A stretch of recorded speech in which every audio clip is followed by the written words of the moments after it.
કે વાવની અંદર એમ કે વાવ જેમ પ્રશાંતભાઈએ કીધું તો વારંવાર પ્રશાંતભાઈના વાતની ટકોર કરું છું સાહેબ તમે વાવની અંદર જાઓ આજથી 10 વર્ષ પહેલા ગયા હશો ને આજે ગયા હશો એમાં બહુ ફરક છે ચોક્કસ 7 વર્ષ અમને વનવાસ મળ્યો છતાં પણ પાર્ટીએ જે રીતે જે પ્રજાના હિતના સામૂહિક કામો કર્યા છે કદાચ વ્યક્તિગત કામો કોઈના નહીં થયા હોય એટલે નારાજગી કોકની હોઈ શકે પરંતુ સામૂહિક અને તમે સાહેબ સરહદ ઉપર નરાબેટ ઉપર તો જાઓ અને એકવાર એ નયન રમ્ય દ્રશ્ય તો જુઓ તો તમને એમ લાગશે કે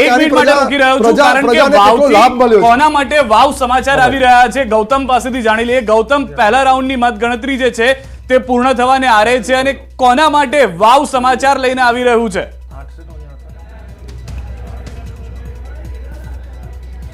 વાવ વિધાનસભા બેઠકની જે પેટા ચૂંટણી યોજાઈ હતી ને તેની મતગણતરીની શરૂઆત થઈ ચૂકી છે પ્રથમ રાઉન્ડ જે છે તે પૂર્ણ થઈ ચૂકી છે અને પ્રથમ રાઉન્ડના અંતે કોંગ્રેસ જે છે તે આગળ છે આ તળાવ જે જિલ્લા પંચાયતની બેઠક છે ને તેમાં આ મતગણતરીની શરૂઆત થઈ છે કુલ 23 રાઉન્ડો પૈકી આ 3 રાઉન્ડ જે છે તે તળાવ જિલ્લા પંચાયતની જે બેઠક છે તેમાં આવે છે ને તેમાં આમ તો જોવા જઈએ તો આ બેઠક જે છે તે કોંગ્રેસનો ગઢ રહ્યો છે ને તેમાં કોંગ્રેસ જે છે તે આગળ જોવા મળી રહ્યું છે પરંતુ તે પણ નજીવી રીતે આગળ જોવા મળ્યું છે એટલે કે 251 જેટલા મતથી કોંગ્રેસ આગળ હોય તે પ્રકારના બાબતો જે છે તે સામે આવી છે આ સીધા દ્રશ્યો તમે જોઈ રહ્યા છો કે ગવર્મેન્ટ એન્જિનિયરિંગ કોલેજ જે છે તેના કે જ્યાં આ મતગણતરીની શરૂઆત જે છે તે થઈ ચૂકી છે પ્રથમ રાઉન્ડ પૂર્ણ થઈ ચૂક્યો છે અત્યારે હાલ બીજા રાઉન્ડની મતગણતરી જે છે તે અત્યારે હાલ ચાલી રહી છે એટલે કે બીજા રાઉન્ડમાં હવે કોણ આગળ અને કોણ પાછળ રહે છે તે ઉપર સૌ કોઈની નજર મંડરાય છે મારી સાથે સહયોગી કિશોર જોડાયા છે કિશોરની સાથે વાત કરીશું કિશોર આમ જોવા જઈએ તો કોંગ્રેસનો ગઢ આ તળાવ જૂથ પંચાયત જે છે તે અને તેમાં કોંગ્રેસ જે ફક્ત 251 જેટલા મતથી જ આગળ છે આ આંકલન કેવી રીતે જોઈ રહ્યા છો કેટલા મત કોંગ્રેસને કેટલા મત ભાજપને અને આટલી જ સરસાઈ કેમ ચોક્કસથી ગૌતમ આપણે જણાવી દઉં કે ન્યૂઝ 18 દ્વારા પહેલેથી જ અનુમાન લગાડવામાં આવ્યું હતું કે જ્યારે જે પહેલો રાઉન્ડ શરૂ થશે એમાં પાતળી સરસાઈથી કોંગ્રેસ આગળ રહેશે કોંગ્રેસને પહેલા રાઉન્ડની અંદર 4190 મત મળ્યા છે જ્યારે ભાજપને 3939 મત મળ્યા છે જ્યારે અપક્ષના માવજીભાઈને 2119 મત મળ્યા છે આમ 251 જેટલા મતોથી પહેલા રાઉન્ડની અંદર કોંગ્રેસ આગળ ચાલી રહ્યું છે ન્યૂઝ 18 દ્વારા ગઈકાલે જ અનુમાન લગાડવામાં આવ્યું હતું કે પહેલા રાઉન્ડમાં જે કોંગ્રેસ આગળ રહેશે કારણ કે પહેલા રાઉન્ડની જે ઈવીએમ ખુલ્યા છે તે તળાવ જિલ્લા પંચાયતના ઈવીએમ ખુલ્યા છે અને તળાવ જિલ્લા પંચાયતની અંદર જે કોંગ્રેસનો ગઢ કહેવાય છે આ ગઢની અંદર જે ગાબડું છે તે માવજીભાઈ પાડી ગયા છે અત્યારે જે છે તે કોંગ્રેસ 251 મતથી આગળ છે બીજો રાઉન્ડ અત્યારે ચાલુ થઈ ગયો છે પોસ્ટલ મતો ગણાઈ ગયા છે પરંતુ પોસ્ટલ જે મતો છે તેનું પરિણામ હજી સામે નથી આવ્યું અને જે બીજા રાઉન્ડની અંદર પણ તળાવ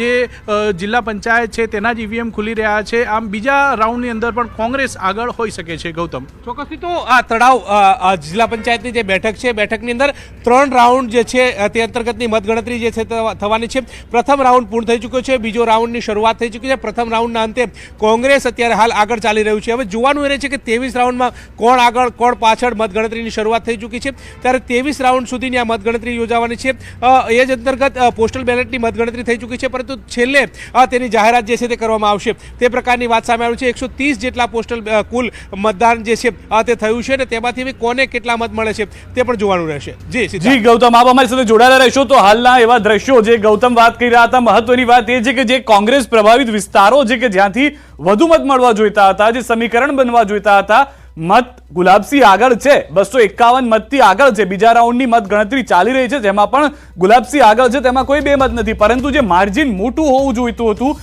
તે જોવા નથી મળી રહ્યું અહીંયા આગળ માવજીભાઈ પણ એક મોટી ભૂમિકામાં હોવાની વાત જે રીતે સંવાદદાતા ગૌતમે કરી છે કિશોરે કરી છે સ્પષ્ટ જોવા મળી રહી છે અનિલભાઈ પણ અમારી સાથે જોડાયા છે રાજકીય વિશ્લેષક તરીકે અનિલભાઈ સૌથી વધારે મહત્વની વાત વાવે એવી ચર્ચા જગાવી કે આખા ગુજરાતમાં ચૂંટણી હોય અને તેનું મુખ્ય કારણ 3 ચહેરા હતા હવે જે 2 ગઢ માનવામાં આવે છે જિલ્લા પંચાયતોને એ ગઢની અંદર કોંગ્રેસની વધુ લીડ હોવી જોઈતી હતી ઓછી છે શું કારણ આપ જોઈ રહ્યા છો મને લાગે છે કે હજુ તો એક પ્રારંભિક રાઉન્ડ છે બેલેટ પેપર હમણાં જ પૂરા થયા છે અને હજુ એક પહેલો રાઉન્ડ પૂરો થયો છે એટલે મને એવું લાગે છે કે આ વાવના પાણી છે ને ઘણા ઊંડા છે રાતે જલ્દી મને લાગે છે કોઈ અનુમાન લગાવવું કે થોડું વહેલું થઈ પડશે પરંતુ જે પરિસ્થિતિ આપણે જોઈ રહ્યા છીએ રસાકસી હશે કે વન સાઇડેડ વિન આપ જોઈ રહ્યા છો ના વન સાઇડેડ તો ચોક્કસ છે જ નહીં આમાં જે વાવ ફેક્ટર હું કહી શકું કે માવજીભાઈ પટેલ આવ્યા એ વાવ ફેક્ટર આવ્યું છે વાવમાં એટલે એ કોણ જીતે છે કે કોણ હારે છે એના માટે પણ મને લાગે છે કે માવજીભાઈ પટેલનું ફેક્ટર પણ વધારે જવાબદાર છે કે એ બેટિંગ કરી જશે એમનું જે સિંહ છે બેટ એ બેટ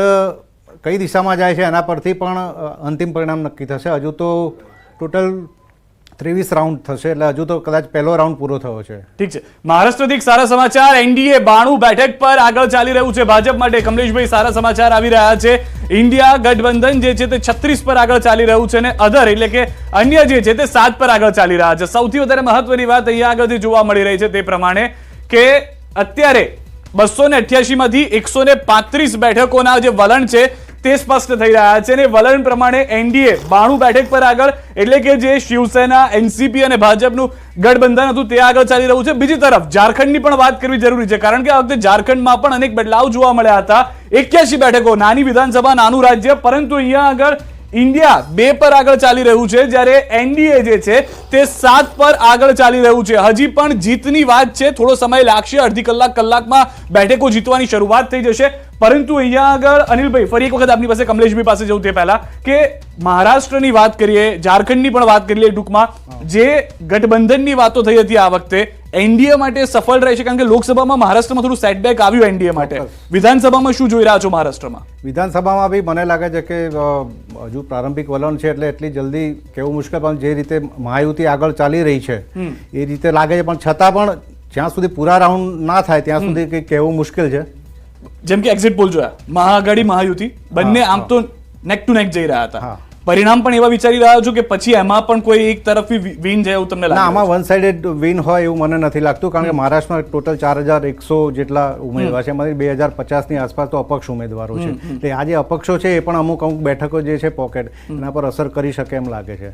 એટલે માર્જિન કોઈનો પણ હોય, મોટો નહીં હોય એવું લાગે છે મને. અને એટલા માટે તમે જોયું કે અત્યારથી ધારાસભ્યો માટે હેલિકોપ્ટર બુક થઈ ગયા અને હોટલો બુક થવા માંડીને હોર્સ ટ્રેડિંગ ચાલુ થઈ જવાનું છે ને બધું. અચ્છા, રિસોર્ટ પોલિટિક્સ શરૂ થઈ જશે તો કેવું છે? એટલે જોવાનું એ જ રહે છે કે મહારાષ્ટ્રમાં શું થાય. ઝારખંડનું હજુ અત્યારે કહેવું મુશ્કેલ છે, કારણ કે માર્જિન ઓછો છે, 2 અને 9 જે બતાવે છે. અને મતગણતરી થોડી મોડી શરૂ થઈ છે ઝારખંડની, મહારાષ્ટ્રની થોડી પહેલી થઈ ગઈ છે. કમલેશભાઈ, મહારાષ્ટ્રથી સારા સમાચાર એક અત્યારના જે રીતના, ભલે આપણે વલણ પર જ છીએ, જેને વલણની જ વાત કરીએ, પરંતુ જે વલણ છે એ પ્રમાણે મેજોરિટી તરફ આપને લાગી રહ્યું છે આસાનીથી આવી જશે એનડીએમાં? ચોક્કસ. જો હું તમને કહું કે આદરણીય અમિતભાઈ જ્યારે 2 દિવસ પહેલા આવ્યા ત્યારે સ્પષ્ટ અમને કાર્યકર્તાઓને કીધું હતું, મહારાષ્ટ્ર હોય કે પછી ઝારખંડ હોય, ભારતીય જનતા પાર્ટી સ્પષ્ટ બહુમતીથી ત્યાં આગળ સરકાર બનાવે છે. ચોક્કસ રાજકીય વિશ્લેષકો મૂંઝવણમાં એટલા માટે હોય છે કે ક્યાંક ને ક્યાંક એ લોકો આ વસ્તુને પ્રજાના મતને જે રીતે પ્રતિભાવ આવતો હોય છે એ લોકો માત્ર ને માત્ર અમુક બીજી પણ વાતો જોતા હોય. જ્યારે ન્યૂઝ કઈ રીતે ચાલે છે, કોઈ કયા સમાચાર આવે છે, ઇલેક્ટ્રોનિક્સ મીડિયા શું કહે છે, બીજા લોકો શું કહે છે, એવું પણ જોતા હોય છે. ભારતીય જનતા પાર્ટીનો કાર્યકર્તાઓ પ્રજાની વચ્ચે રહીને, મતદારોની વચ્ચે રહીને કામ કરતો હોય છે, એટલે એમને વિશ્વાસ હોય છે કે જ્યારે પણ ચૂંટણીનું પરિણામ આવે છે એ એના આશીર્વાદ પ્રજાના ભારતીય જનતા પાર્ટીને મળતા હોય છે. ચોક્કસ મેં અગાઉ પણ કીધું કે જ્યારે પહેલો રાઉન્ડ શરૂ થયો વાવની અંદર અને ક્યાંક પહેલો એવું કહેવામાં આવ્યું કે ભારતીય જનતા પાર્ટી આગળ છે, ત્યારે આપણા કોંગ્રેસના મિત્ર જે બેઠા હતા એમણે એમ કીધું આ તો કે ભાઈ બેલેટથી અત્યારે થાય છે, બેલેટમાં આમ હશે, એટલે એ વખત હવે બેલેટ કરવા માંડ્યા. હવે ધારો કે મહારાષ્ટ્રની વાત આવે ત્યારે હવે પછી એમ કરવા હશે તો આ તો ઈવીએમ. એટલે આ જે બની બેઠેલી સ્ક્રિપ્ટ છે એ દરેક જગ્યાએ ક્યાંક જુદી રહેવાની છે એમની. ભારતીય જનતા પાર્ટી માટે એવું ક્યારેય નથી. ચોક્કસ પ્રજા આશીર્વાદ આપે તો અમારી જીત છે, પ્રજા આશીર્વાદ ન આપે તો પણ પ્રજાની જીત છે એમ સમજીને પ્રજાના હિતના કામો અમે કરીએ છીએ, કરતા રહીશું. ચિંતન શિબિરો બીજા જ દિવસથી કરી છે, હજુ પણ કરીશું, ગુજરાત માટે પણ કરીશું અને આ રાષ્ટ્રને 2047ની અંદર વિશ્વમાં મહાગુરુ બનાવવા માટે પણ અમે ચિંતન શિબિરો. ઠીક છે, પહેલા રાઉન્ડમાં ભાજપ વાવમાં આગળ હતું, પરંતુ ધીમે ધીમે પાછળ થઈ ગયું. રાઉન્ડની ગણતરી પૂર્ણ થતા વાવની અંદર અત્યારના કોંગ્રેસ આગળ ચાલી રહ્યું છે. અનિલભાઈ, અહીંયા આગળ મહારાષ્ટ્રને લઈને પણ આપણે વાત કરી રહ્યા હતા. એક મહત્વની વાત એ પણ છે, જે રીતે રાજગોર સાહેબે કીધું કે ઈવીએમ હોય કે બેલેટ હોય, આ વખતે નિશાનની અંદર લોકો કન્ફ્યુઝ ના થઈ જાય એ મહત્વનું છે, કારણ કે શિવસેના 2 તરફથી લડી રહી છે, એનસીપી 2 તરફથી લડી રહી છે અને ભાજપ અને કોંગ્રેસ. ચાલો, એ તો ઠીક છે, તો એ માટે પણ લોકોએ મતદાનમાં કન્ફ્યુઝન ના થયું એ મહત્વની વાત હશે. ચોક્કસ. એ જે છે એનસીપી વાળો કેસ તો તમને ખ્યાલ છે કે સુપ્રીમ કોર્ટ સુધી ગયો છે, જે ઘડીનું ચિહ્ન છે એનસીપી શરદચંદ્ર પવારનું. એટલે એ પણ એક હજુ શું છે કે આપણે ત્યાં નાના સ્તરે, ગામડાના સ્તરે કે લોકો હોય તો એ લોકો કન્ફ્યુઝન એમાં થતા હોય, જેમ કે કોઈ ચોક્કસ પક્ષનું નિશાન હોય એ વર્ષોથી આપતા હોય. તો આ એક કેસમાં જે છે એ સુપ્રીમ કોર્ટ સુધી કેસ ગયો છે અને હજુ સુધી કેસ છે સુપ્રીમ કોર્ટમાં અને હજુ એનસીપી શરદચંદ્ર પવારને ઘડીનું ચિહ્ન નથી મળ્યું. એટલે એ જોતા એવું લાગે છે કે એ થોડુંક એક અસર કરી શકે. અને એમાં કેવું છે કે દરેક પક્ષની અંદર પણ એક હુંસાતુસી હોય, જેમ કે મહાયુતિ હોય તો એમાં પણ એક એ હોય કે ભારતીય જનતા પાર્ટી લાગે કે આપણા ઉમેદવાર આવે તો આપણે દેવેન્દ્ર ફડણવીસને આગળ કરી શકીએ. શિવસેનામાં એ રીતે હોય અને એનસીપીમાં પણ હોઈ શકે. એટલે આની અંદર કેવું મહારાષ્ટ્રમાં સૌથી વધારે મહત્વનું એ જ જોવાનું રહે છે કે એક સમજો એક મહાયુતિને મળી ગઈ અથવા તો મહાવિકાસ એમવીએને મળી ગઈ, પણ બીજા પણ અનેક ફેક્ટર એવા છે કે એમની અંદર પણ ઘણી બધી એ હોય છે કે કોને વધારે સીટ મળે તો પોતાનો મુખ્યમંત્રી મોકલી શકાય. એટલે તમે કીધું એમ ચોક્કસ કે પક્ષ ચિહ્ન છે એ પણ મોટું અસર તેમાં કરવાનું જ છે. વાવથી મહત્વના સમાચાર મળી રહ્યા છે. જે રીતે ન્યૂઝ 18 ગુજરાતીનું વિશ્લેષણ હતું તે પ્રમાણેનું જ હાલમાં જોવા મળી રહ્યું છે વલણ. કારણ કે પહેલું જે આખું રાઉન્ડ પૂર્ણ થયો છે, પહેલા રાઉન્ડની અંદર વિચારીને ચાલતા હતા, કારણ કે જે રીતે મતગણતરીની ત્યાં આગળ સિસ્ટમ છે, કોંગ્રેસ ત્યાં આગળ પ્રભુત્વમાં છે, વિસ્તારની અંદર કોંગ્રેસ આગળ રહેશે તે માની રહ્યા હતા અને તે પ્રમાણે જે વિશ્લેષક ન્યૂઝ 18 ગુજરાતીએ મૂક્યું હતું ને તે પ્રમાણેનું વલણ પણ જોવા મળી રહ્યું છે.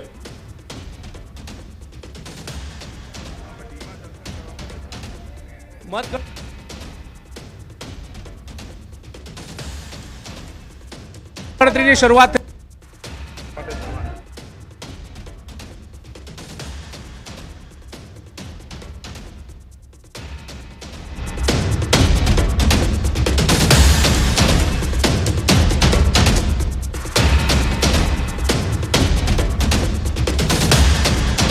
મતગણતરીની શરૂઆત થઈ ચૂકી છે. કોંગ્રેસના ઉમેદવાર ગુલાબસિંહ રાજપૂત આપણી સાથે, તેમની સાથે વાત કરીશું.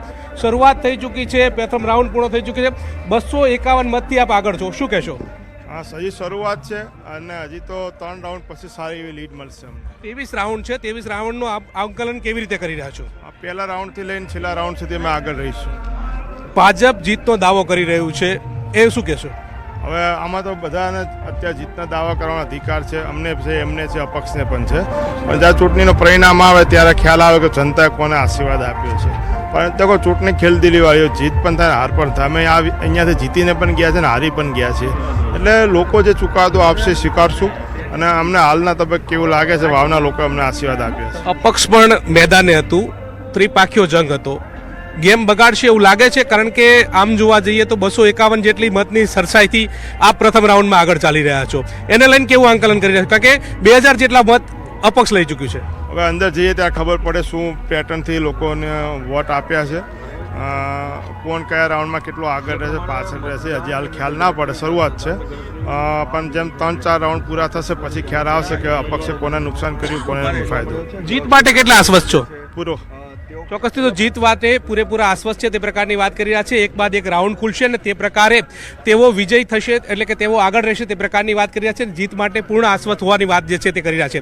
પરંતુ 23 રાઉન્ડ થશે, 23 રાઉન્ડ બાદ ખ્યાલ આવશે કે કોણ જીતે છે અને કોણ હારે છે. કેમેરામેન પંકજ મકવાણા સાથે ગૌતમ શ્રીમાળી, ન્યૂઝ 18 ગુજરાતી, પાલનપુર. આ તરફ મહારાષ્ટ્રથી સેન્ચુરી થઈ ચૂકી છે એનડીએની. 109 બેઠકો પર એનડીએ આગળ ચાલી રહ્યું છે. મહારાષ્ટ્રમાં એનડીએની સેન્ચુરી થઈ ચૂકી છે. એનડીએ કે જે 109 બેઠકો પર આગળ ચાલી રહ્યું હોવાની હાલમાં જાણકારી છે. 288 માંથી 150 બેઠકોના વલણ સ્પષ્ટ થયા છે. ઇન્ડિયા ગઠબંધન 34 પર આગળ ચાલી રહ્યું છે, જ્યારે અન્ય જે છે તે 7 પર આગળ ચાલી રહ્યા છે. તો એક સારા સમાચાર એનડીએ ગઠબંધન માટે, એનડીએ ગઠબંધનના લોકો માટે મહારાષ્ટ્રથી મળી રહ્યા છે, મહારાષ્ટ્રની જનતાને લઈને મળી રહ્યા છે. અનિલભાઈ, એક ક્વિક રિએક્શન, એ પણ મતદાન ખૂબ ઓછું થયું. મુંબઈ હોય કે મોટા મોટા સિટીઝ હોય કે મતદાન ઓછું થયું ને ફરી એક વખત ચિંતાની વાત હતી. 110 નો આંકડો થઈ ગયો છે ત્યાં આગળ.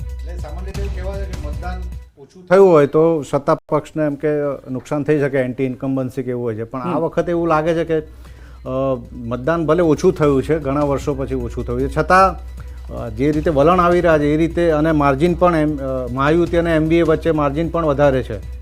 એટલે એવું થયું નથી. સામાન્ય રીતે એવું કહેવાતું હોય છે કે ભાઈ વધારે મતદાન થયું હોય તો પછી એન્ટી ઇન્કમ્બન્સી આવી શકે. પણ અત્યારના જે રીતના જે આપણા વલણ આવી રહ્યા છે એ જોતાં એવું લાગે છે કે એ રીતનું છે નહીં. હજી કેટલા વાગ્યા સુધીની સમયની રાહ જોઈએ એક વિશ્લેષક તરીકે આપને લાગી રહ્યું છે? કારણ કે મારા ખ્યાલથી અત્યારે ત્રીજો કે ચોથો રાઉન્ડ અત્યારના જે અપડેટ છે તે પ્રમાણે મહારાષ્ટ્રથી મળી રહ્યો છે. હજી ત્યાં પણ ઘણા રાઉન્ડ બાકી છે, કદાચ ઉપર નીચે થઈ શકે, પરંતુ મોટું ટ્વિસ્ટ આપ જોઈ રહ્યા છો એવું કોઈ? ના, મને નથી લાગતું કે એવું કોઈ મોટું ટ્વિસ્ટ આવી શકે, કારણ કે અત્યારે જે રીતે મોટા ડિફરન્સથી ચાલી રહ્યું છે મહાયુતિ, એ કારણ કે તમે જુઓ કે 114 ને 33 એટલે ઘણો બધો લગભગ 80 જેટલો ડિફરન્સ છે.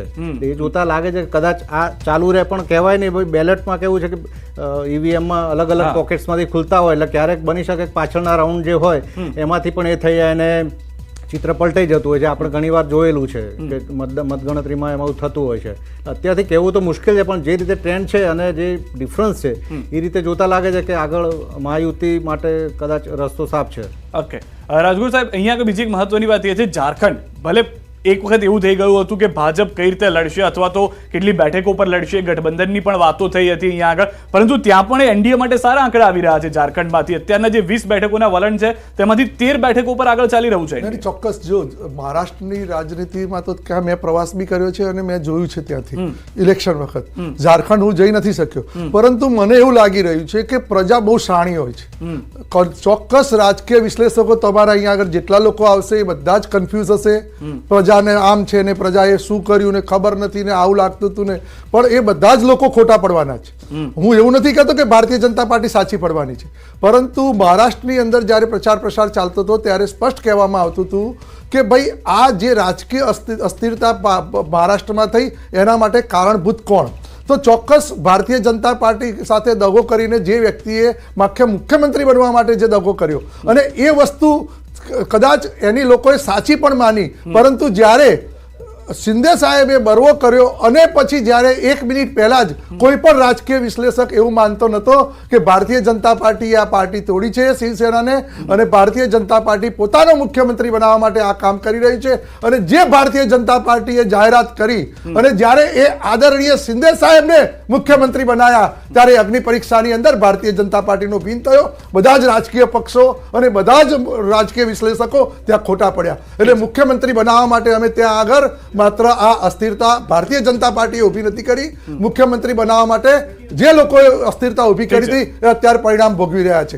ચોક્કસ ઝારખંડની અંદર પણ આ જ રીતે જે પણ નાના મોટા પરિણામ આવવાના છે એ ચોક્કસ ભારતીય જનતા પાર્ટીના સમર્થનમાં આવવાના છે. અત્યારે મહારાષ્ટ્ર અને ઝારખંડની સાથે સાથે જેમ ગુજરાતમાં વાવ વિધાનસભાની ચૂંટણી છે, તેમ અન્ય જગ્યાએ પણ 45 થી વધુ બેઠકો પર ચૂંટણી થઈ રહી છે. રાજસ્થાન છે, યુપી છે, તમામ જગ્યાએ થઈ રહી છે કે જ્યાં આગળ જોવા મળી રહ્યું છે. બંગાળના હાલના વલણની જો સૌથી પહેલા વાત કરી લઈએ તો પશ્ચિમ બંગાળની તમામ બેઠક પર ટીએમસી હાલમાં આગળ ચાલી રહી છે. જેટલું પણ બાય ઇલેક્શન થઈ રહ્યું છે, એટલે કે જ્યાં આગળ બંગાળમાં હાલમાં વલણ જોવા મળી રહ્યા છે ત્યાં તમામ જગ્યાએ ટીએમસી આગળ છે. ઉત્તર પ્રદેશની 7 બેઠક પર ભાજપ આગળ ચાલી રહી છે, જ્યારે કે ઉત્તર પ્રદેશમાં 2 બેઠક પર સમાજવાદી પાર્ટી આગળ ચાલી રહી છે. ગઈકાલે સમાજવાદી પાર્ટી તરફથી 10 થી વધુનો દાવો કરવામાં આવ્યો હતો. વાયનાડથી કોંગ્રેસ માટે સારા સમાચાર, રાહુલ ગાંધીએ સીટ ખાલી કરી બહેન માટે અને બહેન હવે આગળ ચાલી રહ્યા છે. ઝારખંડમાં હાલના વલણમાં એનડીએ આગળ ચાલી રહ્યું છે, પરંતુ સૌથી વધારે મહત્વની વાત જે છે તે એ છે કે પશ્ચિમ બંગાળમાં ફરી એક વખત ટીએમસી વિધાનસભા જ્યારે છે તો ટીએમસી તરફનું જોવા મળી રહ્યું છે. મહારાષ્ટ્રમાં મહાયુતિ એનડીએ 117 બેઠકો પર આગળ હાલના વલણોમાં જોવા મળી રહ્યું છે. મહાઆઘાડી જે છે તે 35 બેઠકો પર આગળ ચાલી રહ્યું છે અને 7માં અધર હજી 288 માંથી 157 બેઠકોના વલણ જે છે તે સ્પષ્ટ થઈ રહ્યા છે, જેમાં સેન્ચુરી એનડીએ મારી દીધી છે. 115 બેઠક પર તે આગળ ચાલી રહ્યું હોવાની જાણકારી મળી રહી છે. અને સૌથી વધારે મહત્વની વાત વાવથી પણ જે જાણવા મળી રહી છે કે જ્યાં કોંગ્રેસ આગળ ચાલી રહ્યું છે. ગુજરાતની એ વાવ બેઠક કે જે પણ ચર્ચામાં રહી, દ્રશ્યોમાં પણ આપ જોતા રહેશો કે ત્યાં પણ મતગણતરી ચાલી રહી છે. આ તરફ બીજી એક જાણકારી એ પણ મળી રહી છે કે મહારાષ્ટ્રમાં 7 બેઠકો એવી છે કે જ્યાં આગળ અપક્ષ આગળ ચાલી રહ્યું છે, એટલે કે અહીંયા આગળ અપક્ષની પણ મહત્વની ભૂમિકા અને મોટી ભૂમિકા છે. અનિલભાઈ, ક્વિક રિએક્શન, અહીંયા આગળ શરૂઆત તમે કરી હતી રિસોર્ટ પોલિટિક્સનું, ઇનડિરેક્ટલી વાત કરી હતી તમે, અહીંયા અપક્ષ મહત્વના થઈ જશે જો મેજોરિટી ના મળી તો? બિલકુલ, પણ અત્યારે જે રીતે ટ્રેન્ડ છે એ રીતે અપક્ષની બેઠકો ઘણી ઓછી છે, પણ બની શકે કે આગળ જતા જો બદલાઈ જાય ટ્રેન્ડ અને તો અપક્ષોનું કદાચ ભાવ બોલાવવા માંડે. અત્યારના તબક્કે તો એવું લાગતું નથી. એક તરફું વલણ, કેમ કે જે વલણ આવી રહ્યું છે સ્વાભાવિક રીતે 121 થઈ ગયા આપણે વાત કરીએ છીએ, અને એનડીએ ની જે બેઠકો છે તરત પર સેકન્ડ જણે ચેન્જ થતી હોય તે પ્રમાણે જોવા મળી રહ્યું છે. બીજી તરફ મહારાષ્ટ્રની અંદર ખાલી બીજેપીની જો વાત કરીએ તો 63 બેઠકો ઉપર ફક્ત બીજેપી જ આગળ ચાલી રહ્યું હોવાની જાણકારી છે. જે 120 બેઠકોના અત્યાર સુધીના વલણ છે તેમાં મેજોરિટી જે છે તે બીજેપીની જોવા મળી રહી છે. 63 થી વધુ બેઠકો જે છે તે બીજેપી આગળ ચાલી રહ્યું છે. ન્યૂઝ 18 ગુજરાતીની સ્ક્રીન ઉપર આપ એ પણ જોશો કે જેમાં ઝારખંડમાં પણ જે ગઠબંધન થયું છે તેમાં 13 બેઠક મળી છે અને 13 બીજેપી આગળ ચાલી રહ્યું છે. એટલે ત્યાં આગળ ભલે ઝારખંડમાં એનડીએનું ગઠબંધન તમે જોતા હો, પરંતુ બીજેપીની મોટી મેજોરિટી છે. આ સ્ક્રીન જુઓ આપ, શિવસેના 29 પર, એનસીપી 26 પર અને 2 જે છે તે અન્ય જે આપેલા હતા તેમાં આગળ ચાલી રહ્યું છે. એટલે કે અહીંયા પણ 120 નો આંકડો ભલે એક એનડીએને જોવા મળતો હોય, પરંતુ ભાજપ મહત્વની ભૂમિકામાં છે. અહીંયા સૌથી વધારે મહત્વની વાત, કોંગ્રેસ પાસેથી પણ એક ક્વિક રિએક્શન લેવાની જરૂર છે. જે આંકડા અત્યારના વલણના છે, કઈ રીતે જોઈ રહ્યા છો, કેટલો મોટો બદલાવ જોઈ રહ્યા છો મહારાષ્ટ્રની અંદર? કારણ કે સેન્ચુરી વાગી ગઈ છે, કોંગ્રેસ હજી હાફ સેન્ચુરી પર નથી પહોંચ્યું. ચોક્કસથી સિદ્ધાર્થભાઈ, સમગ્ર દેશની અંદર વાવથી લઈને વાયનાડ સુધી કોંગ્રેસનો તિરંગો લહેરાવાનો છે, પંજો લહેરાવાનો છે, એમાં કોઈ બેમત નથી.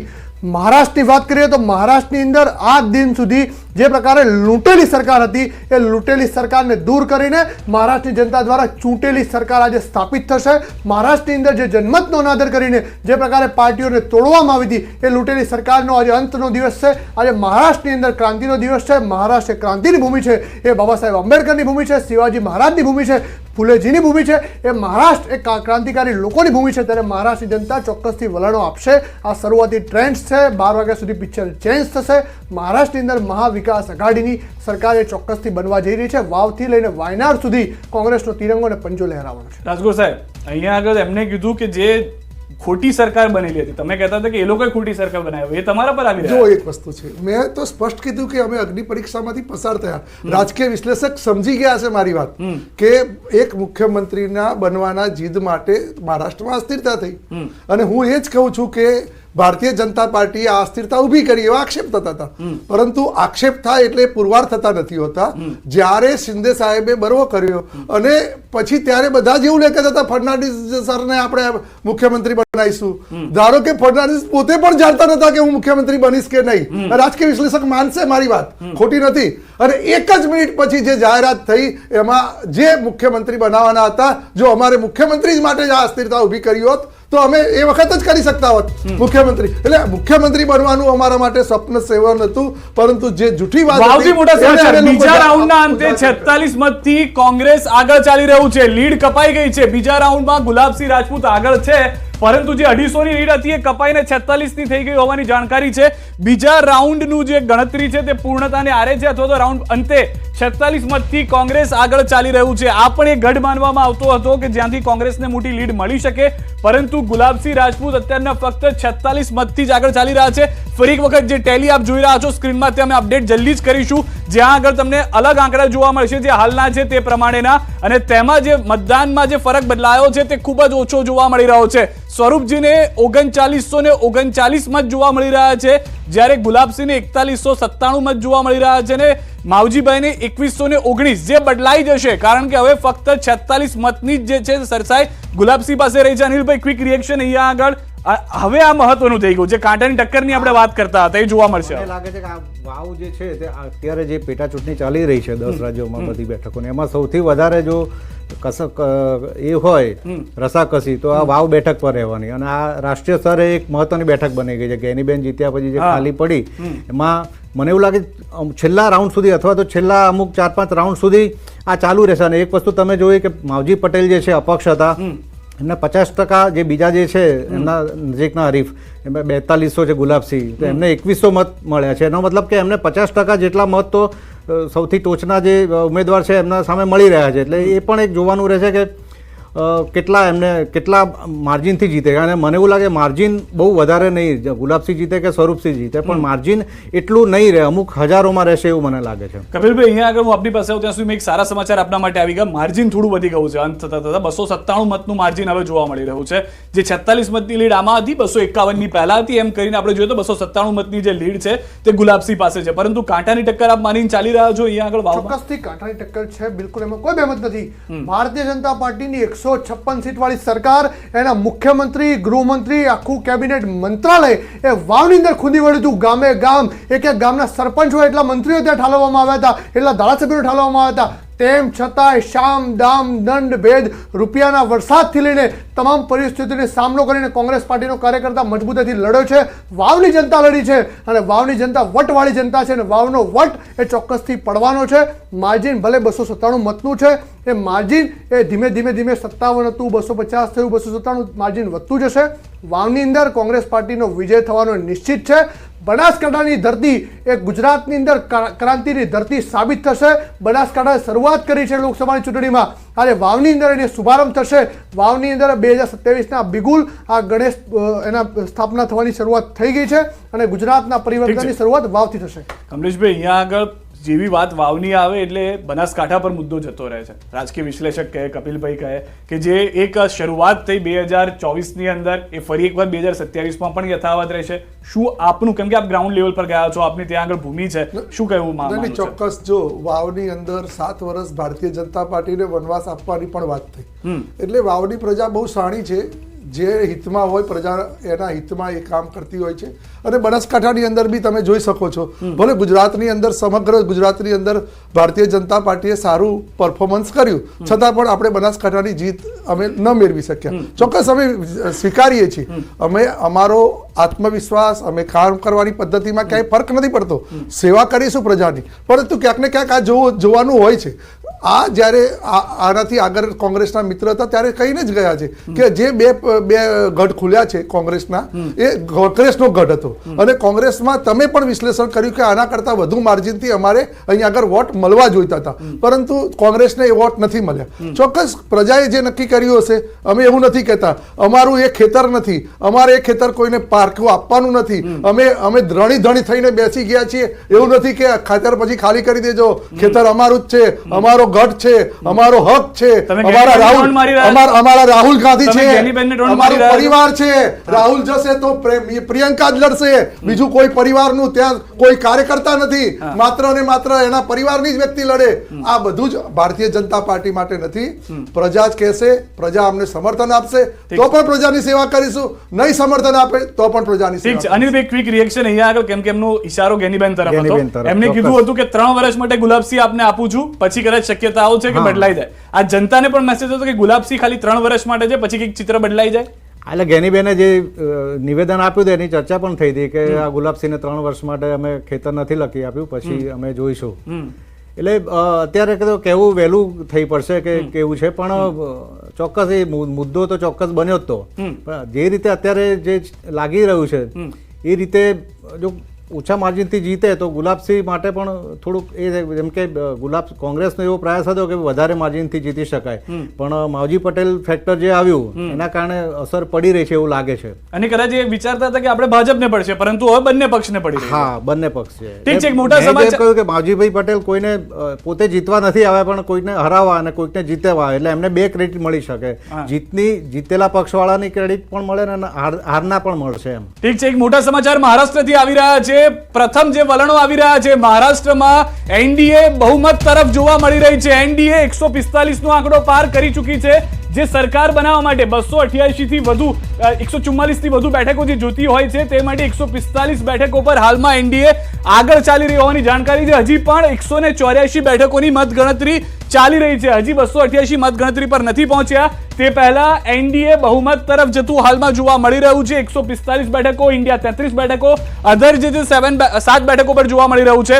અહીંયા આગળ કપિલભાઈ એક થોડી ચિંતાની વાત, કારણ કે માર્જિન મોટું છે. હજી પણ એ વિશ્વાસ છે કે 12 વાગ્યા સુધીમાં આંકડા બદલાઈ જશે. કપિલભાઈ, ક્વિક રિએક્શન. ચોક્કસથી આ નંબર્સ એ શરૂઆતી રૂઝાન છે. ભારતીય જનતા પાર્ટીને હરખાવું તો હરખાવી શકે, ખુશ થઈ શકે, પરંતુ આ આંકડાઓ 12 વાગ્યા સુધી ચેન્જ થવાના છે. લૂંટેલી સરકાર હટવાની છે, ચૂંટેલી સરકાર આવવાની છે. મહારાષ્ટ્ર જનતા મહાવિકાસ અઘાડીને સરકારમાં લાવવાની છે. મહાવિકાસ અઘાડી એ જ મહારાષ્ટ્રના વિકાસનો પર્યાય બનવાનું છે. ત્યારે આજે આ જે આંકડા દેખાઈ રહ્યા છે એ 1 કલાકની અંદર ચેન્જ થશે. કદાચ આના મારી પાસે જે અપડેટ્સ છે થોડા અલગ છે, કાંટેની ટક્કર છે, ક્યાંક તમારી જોડે અપડેટ્સ છે એ અલગ છે, પરંતુ 11 વાગ્યા સુધીમાં પિક્ચર ક્લિયર થશે. મહારાષ્ટ્રની અંદર મહાવિકાસ અઘાડીની એ જનતાની સરકાર, કપિલભાઈનો દાવો આપ જોઈ રહ્યા છો થતો 1.5 કલાકની અંદર વિશ્લેષક તરીકે, અંગે ન્યુટ્રલ જો આપ, કારણ કે ભાજપને કહીશ તો કરે છે ના પાડશે, એમને કહીશ તો હા પાડશે, ન્યુટ્રલ તરીકે આપને પૂછી રહ્યો છે, એવું કઈ બદલાવ આપને જોવા મળી રહ્યો છે 1.5 કલાકની અંદર? બહુ ઓછા કેસમાં એવું બનતું હોય છે કે છેલ્લી ઘડીએ પાટલી બદલાઈ, ચિત્ર આખું બદલાઈ જતું છે. અને જે રીતે અત્યારે વધારે માર્જિન છે એ રીતે જોતા લાગી રહ્યું છે કે મહાયુતિ આગળ વધી રહી છે. પણ હવે તમે કમલેશભાઈને એ પૂછો કે હવે ભારતીય જનતા પાર્ટી આગળ વધી રહી છે તો સીએમ પદે કોણ આવી શકે એમ છે કે એના પર થોડીક એ તો કારણ કે કેબિનેટ એ નક્કી કેરો- કરશે, એવું જ જવાબ આવશું. તો છતાં તમારા કહેવાથી હું પૂછી ના, એટલે લઉં છું, મારે એ જ કોણ જાણવું છે મુખ્યમંત્રી કે- બનશે મહારાષ્ટ્રના? જો અનિલભાઈ જો અનિલભાઈ તમારી સરકાર અનિલભાઈ, બનાવી તમે છે એટલે એ અત્યાર રીતે સુધી કહેજો. રાજકીય વિશ્લેષકો જેટલા મેં જોયા છે એ લોકો તો મૂંઝવણમાં જ હતા કે પ્રજા બહુ મૂંઝવણમાં છે, કયું નિશાન છે ખબર નથી પડતી. સાહેબ, પ્રજાને બધી જ ખબર પડતી છે. કમલેશભાઈ, એક મિનિટ માટે રોકી રહ્યો છું. મહારાષ્ટ્રથી ગ્રાउंड रिपोर्ट આવી રહ્યો છે. પ્રીતિ સોમપુરા અમારી સાથે જોડાઈ ગયા છે. પ્રીતિજી, किस तरफ जो रुझान हम देख रहे हैं, કઈ રીતની પરિસ્થિતિ મહારાષ્ટ્રની અંદર જોવા મળી રહી છે? કારણ કે હવે એનડીએ માટે બહુમત તરફનું વલણ જોવા મળી રહ્યું છે. એનડીએ જે રીતના એક્ઝિટ પોલના જે એક્ઝિટ ખરા થયા છે અને અત્યારના પ્રમાણે મહાયુતિની સરકાર